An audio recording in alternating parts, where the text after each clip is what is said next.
So I wanted to talk today about what to do when you have lost your pet and what to do when you find a lost pet. So first of all, your dog or cat goes missing. What do?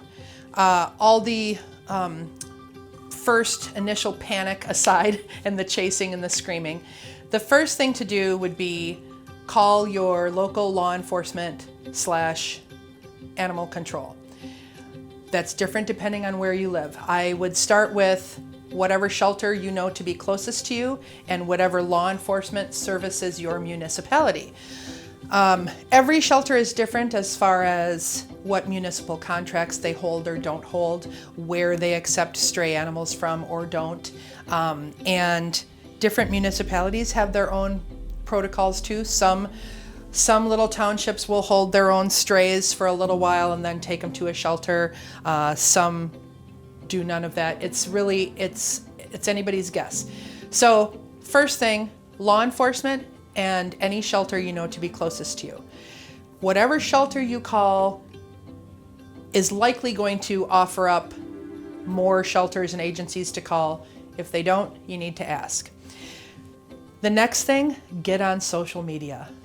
For all its faults, Facebook and other social media platforms have been just a godsend in terms of reuniting lost pets with their owners. So find the best picture or pictures you can and get them on your own page. If you're on Facebook, do the buy, sell, and trade pages, and any place you can think to share them. There are a few resources for listing your lost pets. The big two would be Lost Dogs of Wisconsin and Lost Cats of Wisconsin.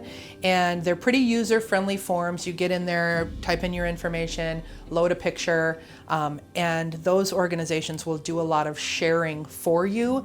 I know we get contacted here quite often from volunteers with both organizations. Here's a lost pet in your area. Here's a lost cat in your area. So they'll do a lot of sharing of those posts. And tell everybody you know to share the posts as well. Like I said, social media is just a godsend. And going door to door is helpful. Knocking on your neighbors' doors, knocking on your neighbors' doors, putting notes on people's, between people's screen doors. I was going to say in mailboxes, but you really can't do that. And gas stations, restaurants, any places that have bulletin boards, get some flyers up. What can you do at your house to get your dog to come back to you? Food, probably, lots of food. And dogs are often drawn to other dogs. So if you have any neighbors that have a dog that's your dog's best friend, take those dogs on walks. A lot, because sometimes the smell of another dog will draw your dog home faster than the smell of you, no matter how much you think you and your dog love each other. I think a lot of strays, dogs and cats both, I think a lot of animals get away from their house and it's like somebody flips the light switch off and they can't figure out how to get back. So if you can somehow nudge them, flip that light switch back on, and they think, oh, that's right, that's my friend Fluffy from next door. Oh wait, I remember where I live now.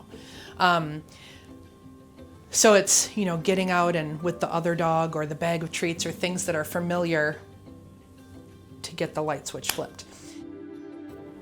If you can get a neighbor to leave their garage door open, or if you see that your dog's hanging around somebody else's house and they have a fenced yard they can leave open. So all these things to just try to encourage the dog to come part of the way, and then you can get them the rest of the way. With cats, it can be a little trickier because a perfectly friendly cat in your house gets out and it's almost like they revert back to being a half feral cat. So they do the same thing dogs do a lot of the times, but worse.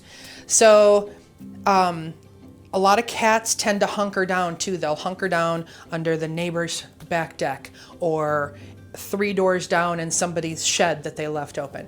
So you got to check in all these nooks and crannies, and don't just knock on your neighbor's door and ask them to check their shed. You go check their shed. And it's beneficial with cats to check dawn and dusk. the times that your neighborhood is very quiet, and the cat is a little less freaked out by all the noises of your neighborhood seems to help. Canned food, crinkling a treat bag, anything you know your cat will come to, and put their litter box outside. Their used litter box, not a brand new box with some litter in it. It needs to smell like their bathroom. Put it far enough away from your house that if something's scaring them to come back, this will draw them, but close enough to your house that they get to the litter box and think, oh, that's right, this is where I live. And some of your dirty clothes, sweaty gym clothes or socks, a box or something on its side with a familiar smelling blanket helps too, provides a little shelter, and then flips the switch like, oh, there's someplace I have to be. So there's some tips to get you started on how to get your own pet home. Before any of this happens, get your pets microchipped, get your pets spayed or neutered. They tend to roam less. Make sure you have some ID on them, but microchipping is great. Microchips don't work like a GPS, but if your pet gets picked up and gets to a shelter that you didn't call, that's how you're gonna get them home. Anytime you hear the cat was lost in California and found in New York 10 years later, those are always microchip stories. Okay, you've found, none of these cats are paying any attention to what we're doing. You found a stray, what should you do? Well, more so with cats than with dogs. But just because you see a cat outside doesn't mean it's a stray and it needs rescuing. This is a subject for a different video. But if you see a cat outside that appears to be in really good shape, clean, it's not injured, starving to death, don't feed it, leave it alone. Right or wrong, plenty of people let their cats outside, and most cats will just keep moving and go home. It's when you feed them that the cat thinks, oh, this meal was better than the last one I had. I live here now. And people will always tell me, well, I fed it and it was hungry, it ate. Well, don't we all sometimes eat when we're not hungry?